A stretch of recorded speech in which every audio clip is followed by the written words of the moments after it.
Et de retour sur Canal Critique pour un nouvel épisode avec David, Raph, Loïc et moi-même pour parler reroll, pour parler retour après la perte d'un joueur. Aujourd'hui, disparition d'un PJ, la mort signe-t-elle la fin de la partie ?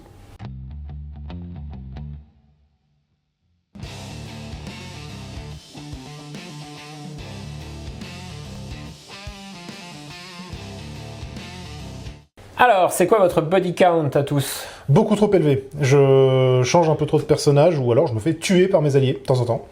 Noyé dans le Styx. Ouais, non, c'était pas mal ça. Oui, en Styx, t'es pas mort. Techniquement, non. Tu es perdu. Non. Oui, mais le personnage n'a plus aucun souvenir. Compliqué de continuer à Tu jouer. étais ramassé par le groupe suivant. Oui. On t'a récupéré, on t'a adopté. C'est dommage pour un mage quand même. Plus de souvenirs. C'est vrai. C'est bon, C'est la fin du perso, C'est la fin du mais perso. c'est pas la mort du perso. Mais c'est pas la mort. Pour moi, je dois être à 6 ou 7, décapité par un collègue, probablement le même. Et toi, Loïc ? Oh, quasiment jamais, à part dans des petits one-shots, effectivement, qui sont faits pour ça. Je pense notamment à Alien. Effectivement, Alien, quand on sait qu'on a un perso pour une partie, on se permet des choses qu'on se permettrait pas sur une campagne. Donc, non, dans les grosses campagnes, j'ai jamais perdu un perso. Ils sont tous partis à la retraite avant de mourir. J'ai pas de chiffre en tête, je pense au chiffre de 2 dans la même partie, ce qui est déjà pas mal, dans un scénario d'enquête d'horreur. Merci Zab. C'était un super scénar. Et comment vous réintégrez un joueur du coup qui a disparu plus ou moins définitivement ? Alors, avant de parler de la réintégration, moi, je vais quand même ajouter un point, c'est la réintégration d'un nouveau personnage. Pour moi, c'est autant une opportunité qu'un problème. Dans le sens où c'est une opportunité du côté du MJ qui peut intégrer de nouveaux éléments, donner des informations à ce nouveau personnage qui va rentrer, qui va être plus permanent qu'un PNJ, qui va plus interagir avec les autres joueurs, qui peut représenter une aubaine, par exemple, pour un grand méchant d'intégrer un espion. Et un problème, du coup, un groupe fermé, effectivement, qui a perdu un morceau, qui essaye de remplacer ce morceau. Est-ce qu'il faut remplacer le morceau existant ou créer un nouveau morceau qui s'adapte à la place ? C'est ça. Je trouve que le fait de se serrer les coudes dans un groupe, il y a de la cohésion qui se fait. Et il y a une limite qui est difficile pour un nouveau joueur qui arrive, que ça soit parce qu'il l'a perdu ou parce qu'il arrive en cours de campagne. Ça, c'est quand quelqu'un meurt tard, c'est compliqué. Parce qu'il y a des groupes, on met du temps à trouver cette cohésion. La moitié du groupe pourrait disparaître. Au final, ce serait pas si grave. Remplacer quelqu'un, ça se ferait. Je vois des groupes qui bossent depuis longtemps ensemble, qui ont vécu des choses, que ce soit dans le RP ou sur la table, et réintégrer quelqu'un comme ça. Oui, ça, c'est compliqué. Notamment, je pense à Asmodeus. Vous avez la campagne Avernus, qui est le préquel. Déjà, les joueurs, ils ont fait la campagne ensemble. Et après, ils passent dans la deuxième campagne ensemble. Au bout de 20 ou 25 sessions de jeu, normalement, ça crée des liens, c'est sûr. Mais quand il y a un nouveau joueur qui arrive et qui essaie de se rajouter à ça, et que les humeurs, les secrets, tout ça se confrontent, ça peut faire un cocktail explosif. Ouais, c'est très compliqué, surtout quand t'as une dynamique qui est très soudée, avec les petits secrets de chacun. Réintroduire quelqu'un... Quand il y en a un qui est tombé, c'est très très difficile. Les références que les nouveaux n'ont pas. Plus la campagne est longue, plus c'est dur de réintroduire un nouveau personnage. Ça, c'est sûr. Et après, il y a le des petits niveau, outils, mais... si on prend de la fantasy, comme DD, Donjons et Dragons, si vous êtes à un niveau très élevé, je pense que c'est compliqué de rejoindre le groupe, de faire un reroll. Après, dans D&D, si on est à un niveau très élevé, c'est compliqué de le perdre aussi, parce que... C'est vrai qu'il y a plus Non, mais tu peux faire une petite quête avec des joueurs de haut niveau qui vont tout faire pour ressusciter le compagnon tombé au combat. Ça peut se faire. Grimolo, on est niveau combien ? 10 ? C'est pas une question piège. Je sais plus, je vous ai fait monter le niveau. Mais je pense à Julien, qui avait préparé son arrivée. Oui. Lui n'attendait que ça et toute la partie était comme ça. On n'est pas parti dans le sens du scénar. Et vraiment, c'est la vision que j'ai. Je voyais Julien au bord de la route comme ça, faire de l'autostop. C'est ça, moi je suis derrière en train de lui dire Et nous qui n'étions pas sur cette route du tout, qu'on n'allait jamais passer, parce qu'honnêtement lui était dans le nord du pays et nous on est partis au sud. Hein. Et j'étais là sur le Discord à lui dire trouve-toi une raison d'être raccroche-toi. Ah, il faut un petit peu de bonne volonté de la part des joueurs. Mais c'était même pas la mauvaise volonté, c'est qu'on était... Le problème c'est que j'aurais laissé quelque chose de très ouvert sur la façon de faire la suite de l'aventure. Donc globalement, ils avaient une liste de 3-4 lieux sur lesquels ils pouvaient aller. Ils sont partis complètement à l'opposé. Voilà. Mais, alors très ouvert, mais charnière quand même. Donc le choix est important. Oui. Mais d'un autre côté... Ouais. puis c'est pas forcément de bon choix. Donc maintenant, pour réintroduire quelqu'un, sachant qu'il a pas tout le passif avec tous les secrets, tout l'objectif de la campagne, c'est très compliqué. Donc ça demande un gros effort de la part du PJ, des joueurs, du groupe en général et surtout du MJ. Un petit coup, un travail d'écriture de la part du MJ pour justifier la présence d'un nouveau membre du groupe qui pourrait coller avec ce qu'ils font, c'est sûr. C'est pour ça qu'une petite session 0 pour ce PJ, c'est assez intéressant à faire. Donc voir les objectifs de son nouveau personnage, comment les raccrocher aux objectifs du groupe, et pourquoi pas une petite partie d'intro pour qu'il déjà puisse se faire aux mécaniques de son nouveau personnage. C'est important.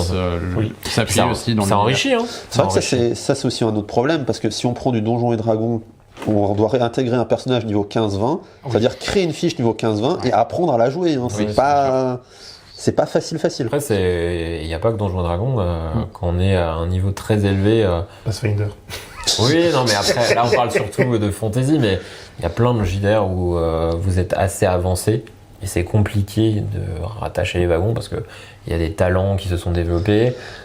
Si vous devez donner je sais pas combien de talents ou des objets magiques, ou des objets particuliers. Des objets particuliers, des utilisations, des choses qu'il a développées, qu'il doit rattraper le retard pour arriver au même niveau que les autres. Alors que les autres ont appris petit à petit par leur évolution, c'est compliqué. Il y a une limite que je trouve aussi, c'est dans les campagnes préécrites, clé en main, où vous ne créez pas votre personnage, mais vous avez le personnage avec son background, ses intrigues personnelles qui sont secondaires à la campagne principale. Si vous perdez ce personnage, c'est pour moi Joker, clairement. Parce que ça sera très difficile de réintégrer le groupe avec une nouvelle fiche. Je pense à Pax Elfica, si vous jouez le cuistot et que le cuistot meurt, ça va être compliqué de jouer le videur après. Surtout s'il a, entre guillemets, en off, commencé à faire sa quête personnelle et à trouver des trucs. Surtout qu'en plus le MJ a pu faire avancer l'intrigue de ce PNJ parce que toutes les intrigues se touchent finalement de près ou de loin, et finalement on arrive dans des intrigues, elles ont été à moitié jouées mais pas par le joueur. Je trouve que là c'est une limite.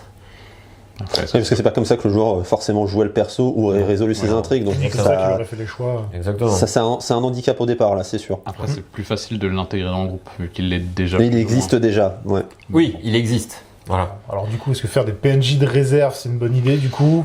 Il y a des solutions. Il y a des scénars et des campagnes, clairement. Je pense à Alien, je pense à Weizen, je pense à Walking Dead, où ils vous disent préparer des persos de secours. Hein. Et dans Alien, ils ont très bien compris ça, parce que tous les PNJ que vous croisez qui sont alliés ont des stats pour être rejoués derrière. Avec des fiches qu'on peut donner aux joueurs. Et il y a une petite explication de qui est le personnage, ses objectifs, ses stats.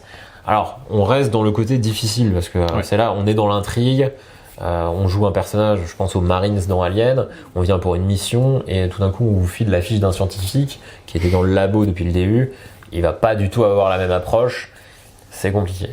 Perso, je me suis posé la question plus d'une fois en disant, est-ce que j'arrête le perso là, on finit le scénar, ça va peut-être durer 1 heure et il va pas jouer pendant 1 heure, ou est-ce que je lui donne une fiche pour qu'il joue un scientifique, je reprends l'exemple, pour 1 heure, sachant qu'il l'intégrera pas parfaitement, et c'est pas possible à ce moment-là de faire un petit aparté pour non, c'est sûr, c'est sûr l'intégrer. En pleine session, si c'est en début ou en milieu de session, c'est très compliqué. À perdre son perso en début de session, c'est chiant. Ouais.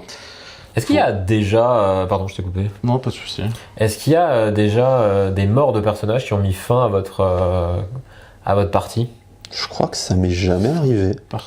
En gros, vous êtes en train de jouer de votre campagne et vous n'avez pas prévu d'arrêter la séance là. Et on arrête mort de personnages parce que là, c'est pas possible, on peut pas faire autrement. Genre... Après, ça peut être une fin organique. Je pense notamment à Grimolo où le deuxième personnage de Julien est mort. C'était bien de s'arrêter là. Bon, vous avez encore exploré un peu autour, mais on aurait pu continuer un petit peu en réalité. Mais je pense que c'était le moment clé pour stopper la session, mais c'était pas en début ni milieu de session. Ça fait une fin dramatique. Hein. Ouais.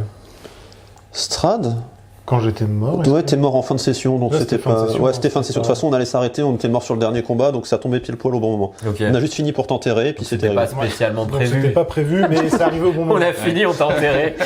Ça s'arrêtait là, le timing était plutôt bon, donc. Ouais, non, c'était. L'enterrement. Allez. Donc, ouais, pas de combat en début de séance. Non, après, il y a des jeux aussi qui se plaisent, qui sont faits pour que vous perdiez votre perso. Et petit à petit, le groupe rétrécit jusqu'à ce qu'il n'y ait plus qu'une personne. Il y a des dynamiques très bien. Mais Ça peut être le principe du scénar. Voilà. Après, il faut accepter, il faut prévenir ses joueurs. Parce que si le joueur meurt... Si c'est le premier qui meurt, il va devoir attendre. Hein. Bah, c'est ça. Et bon, après, c'est souvent des parties très courtes. Quand je dis très courtes, ça peut... Max, ça dépasse pas 4 heures. Mais Ten Candles ou... je sais plus, c'est Dansons sous la pluie. C'est des JDR d'ambiance après. Des JDR d'ambiance. Ten Candles, vous êtes 4 ou 5 autour de la table. Et les bougies s'éteignent et tu risques de mourir à tout moment. Mais tu reviens pas. Là, c'est sûr. Dansons sous la pluie, si c'est le bon nom du JDR, vous jouez des enfants qui sont perdus, c'est perdu sous la pluie, qui sont perdus sous une averse et il y a une créature qui vient enlever les enfants petit à petit. Là c'est pareil, alors la mécanique est incroyable, mais on en parlera une autre fois. Mais parce que vous donnez des cauchemars et des idées assez glauques aux autres personnages pour qu'ils se fassent manger par les sirènes de la pluie. Plutôt que vous. Donc à la fin, il n'en reste qu'un. Donc c'est vraiment jeter les autres joueurs sur le bus pour essayer de survivre le plus longtemps possible. Ok, d'accord. C'est ça. Mais c'est l'idée. Tu dis pas à tes joueurs, aujourd'hui on va jouer un truc et tu poses ça sur la table sans expliquer parce que voilà, ça marche pas. Enfin, ça peut marcher, mais il faut que tu connaisses tes joueurs. Il te faut du bon public, hein, ça c'est sûr. Voilà, on a fait un peu le tour, je crois. Ouais. Ou il y a rajouté quelque chose. Est-ce que vous allez mieux réintégrer vos personnages ou moins mourir? Alors, moi, mourir, je suis pas sûr que ce soit toujours notre choix, mais... Ok. Bah, faites-vous votre avis de votre côté, continuez le débat dans les commentaires, et puis on se revoit pour un autre épisode très bientôt. Ciao, ciao.